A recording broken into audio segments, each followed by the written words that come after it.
The morning report for 13th of August 2009. Two of our big guns reported today and yesterday. Yesterday we saw the BHP reported their results with their net profit falling 62%, ending a 7-year run of record annual profits.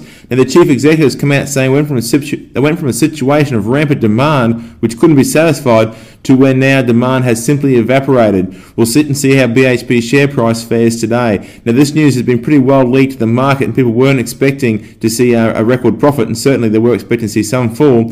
What is really important in the result, which I haven't had a chance to read yet, will be their guidance going forward and how individual sectors of BHP performed. Now the Commonwealth Bank yesterday reported an annual profit of $4.7 billion, which is slightly below the previous year's result but above expectations.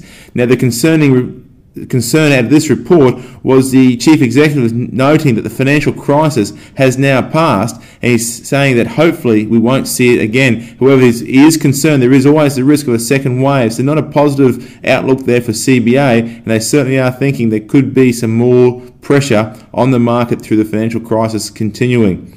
Now we saw in the US market last night a good move with stocks rebounding from the drop of the previous night. Dow Jones up 1.3, S&P 500 up 1.2, the Nasdaq up 1.5. The FTSE also gained 1%. Now our market sat pretty steady yesterday, only putting on 0.26%. My guess is they're waiting to see how CBA and BHP reported before punters got into the marketplace.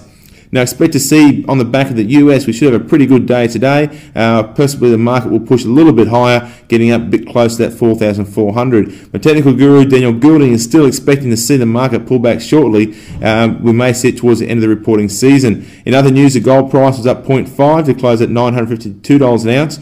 Oil gained 1% to get up to $70 a barrel, and the Aussie dollar is still sitting pretty firm at 83 US cents. For more information, go to our website at growyourwealth.com.au.